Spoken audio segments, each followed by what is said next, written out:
Hey, this is Tiny Plot, and this is the market tutorial. So I couldn't be at the market with you all today, but I do want you to be able to do the workshop. So here is what we do. First, you just select your log. The harder logs will last longer. The softer logs will decompose faster and give your garden nutrients. So you see we have 3 holes here. My go-to is to take one large hen and chicks rosettes for one of the holes, and you can see that it's been in dirt for a while, so we're gonna just clear away.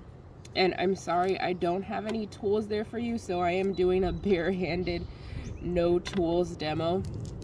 But we can clear all this away, and succulents, the reason that I'm using them is that they're super resilient. So this is, especially for this region, the native succulents. This is a native hen and chicks, and you can kind of do whatever you want to them and they will survive it. I'm gonna remove some of the bottom leaves that are pointed down just so that it will fit better into the hole. Each of these will make its own new succulent if you want to take it home and throw it on dirt and see what happens. Throw them in your garden outside.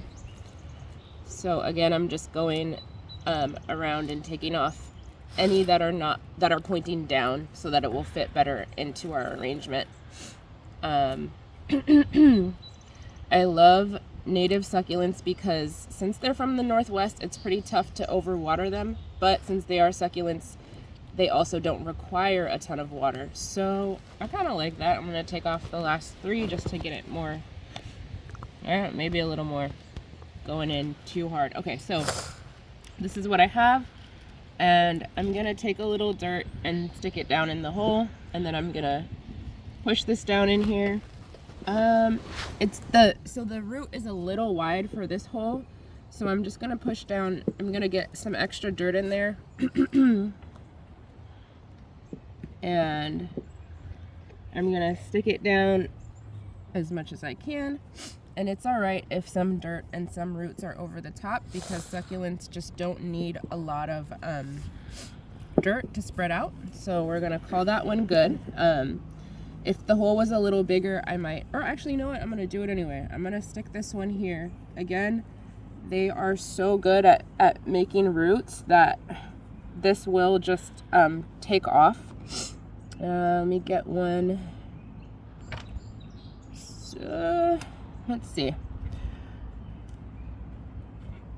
All right, I guess you're the winner here.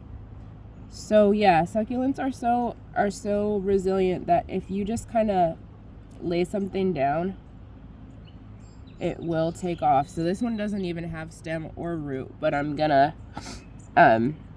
gonna lay it down and kind of trust it. I'm gonna pack a little dirt over it just to give it a little fighting chance here. I'll get this one above the dirt. Okay, so for the next hole, since we have the big rosette on this side, I'm gonna go a little smaller, and I'm just gonna get 3 contrasting types of succulent. So I've got these are sedum.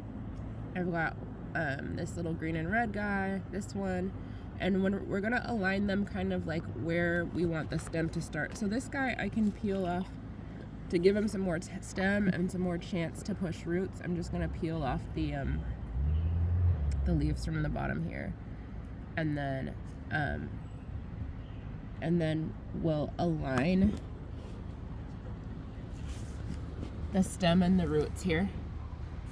And then I'm gonna add, this is really cute, let's see. Gonna add this one. Okay, so now we have a little, basically a bouquet where all the stems with leaves are up top and the roots and stems are down at the bottom. This one kind of has a lot of dirt, or a lot of roots, so I'm gonna get it in the deepest hole. The lengths vary. And then just kind of stuff the roots down in there. Again, succulents are super resilient, so they're not really delicate at all. Even if I lose some, the other ones will pick up and take over.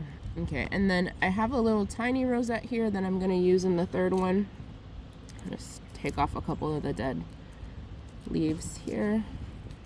And what else do I have that I haven't used yet? I guess I'm gonna be reusing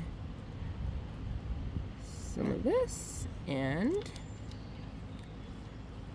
a little bit. Yeah, so if you get some that are from a rooted bunch, you can just pinch off a little handful. And again,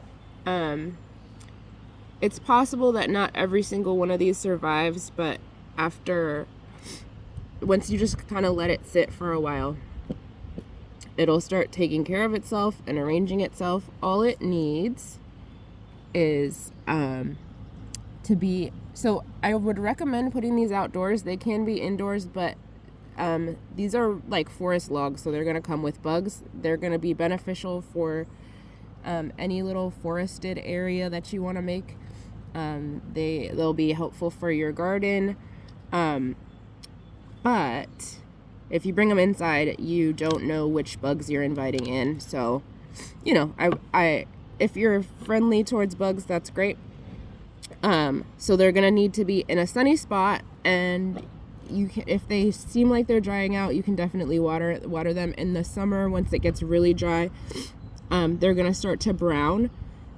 Even if you don't water them, they will make it and come back in the spring. But if you keep them watered, they'll stay fresh. So, I think that's it. If I have more tips, I'll put it down in the caption for the video. Thanks for watching, and I hope you have a great time at the market, and I hope you have fun with the workshop.